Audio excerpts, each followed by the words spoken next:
የመጀመሪያይቱ ወደ ጢሞቴዎስ ምዕራፍ 5 ሽማግሌ የሆነውን አትገስጸው፣ እርሱን ግን እንደ አባት፣ ጎበዞችን እንደ ወንድሞች፣ የሸመገሉትንም ሴቶች እንደ እናቶች፣ ቆነጃጅቱን እንደ እህቶች በፍጹም ንጽሕና ለምናቸው። በእውነት ባልቴቶች የሆኑትን ባልቴቶች አክብር። ማንም ባልቴት ግን ልጆች ወይም የልጅ ልጆች ቢኖሯት እነርሱ አስቀድመው ለገዛ ቤተሰቦቻቸው እግዚአብሔርን መምሰል ያሳዩ ዘንድ ለወላጆቻቸውም ብድራትን ይመልሱላቸው ዘንድ ይማሩ። ይህ በእግዚአብሔር ፊት መልካምና የተወደደ ነውና። ብቻዋንም ኖራ በእውነት ባልቴት የምትሆን በእግዚአብሔር ተስፋ ታደርጋለች። ሌትና ቀንም በልመና በጸሎትም ጸንታ ትኖራለች። ቅምጥሊቱ ግን በሕይወቷ ሳለች የሞተች ናት። ያለ ነቀፋ እንዲሆኑ ይህን ደግሞ እዘዝ።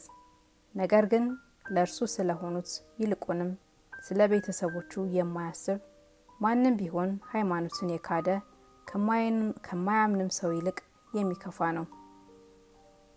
ባልቴት በመዝገብ ብትጻፍ ዕድሜዋ ከ60 ዓመት እንዳያንስ የአንድም ባል ሚስት የነበረች እንድትሆን ያስፈልጋል። ልጆችን በማሳደግ እንግዶችንም በመቀበል የቅዱሳንንም እግሮች በማጠብ የተጨነቁትንም በመርዳት በጎንም ስራ ሁሉ በመከተል ይህን መልካም ስራ በማድረግ የተመሰከረላት ልትሆን ይገባል። ባል የሞተባቸውን ቆነጃጅት ግን አትቀበል። በክርስቶስ ላይ ተነስተው ሲቀማጠሉ ሊያገቡ ይወዳሉና የፊተኛውንም እምነታቸውን ስለናቁ ይፈረድባቸዋል። ከዚህም ጋር ቤት ለቤት እየዞሩ ስራን መፍታት ደግሞ ይማራሉ። የማይገባውንም እየተናገሩ ለፍላፊዎችና በነገር ገቢዎች ይሆናሉ እንጂ ስራ ፈቶች ብቻ አይደሉም። እንግዲህ ቆነጃጅት ሊያገቡ ልጆችንም ሊወልዱ ቤቶቻቸውንም ሊያስተዳድሩ ተቃዋሚውም የሚሳደብበትን አንድን ምክንያት እንኳ እንዳይሰጡ እፈቅዳለሁ። ከአሁን በፊት አንዳንዶች ሰይጣንን እንዲከተሉ ፈቀቅ ብለዋልና። ባልቴቶች ያሉት የሚያምን ቢሆን ወይም የምታምን ብትሆን ይርዷቸው። ቤተ ክርስቲያንም እውነተኞችን ባልቴቶች እንድትረዳ አይክበዱባት። በመልካም የሚያስተዳድሩ ቀሳውስት ይልቁንም በመስበክና በማስተማር የሚደክሙት እጥፍ ክብር ይገባቸዋል። መጽሐፍ የሚያበራየውን በሬ አፉን አትሰር፣ ደግሞ ለሰራተኛ ደሞዙ ይገባዋልና ይላልና።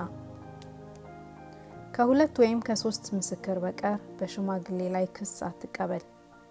ሌሎቹ ደግሞ እንዲፈሩ ኃጢአት የሚሰሩትን በሁሉ ፊት ገስጻቸው። አንድ እንኳን በአድሎ ሳታደርግ እነዚህን ያለ መዘንበል እንድትጠብቅ በእግዚአብሔርና በጌታ በኢየሱስ ክርስቶስ በተመረጡትም መላእክት ፊት እመክራለሁ። በማንም ላይ ፈጥነህ እጆችን አትጫን፣ በሌሎችም ኃጢአት አትተባበር። ራስህን በንጽህና ጠብቅ። ስለ ሆድህና ስለ በሽታህ ብዛት ጥቂት የወይን ጠጅ ጠጣ እንጂ ወደፊት ውሃ ብቻ አትጠጣ። የአንዳንዶች ሰዎች ኃጢአት የተገለጠ ነው፣ ፍርድንም ያመለክታል፣ ሌሎችን ግን ይከተላቸዋል። እንዲሁ መልካም ስራ ደግሞ የተገለጠ ነው፣ ያልተገለጠም ከሆነ ሊሰወር አይችልም።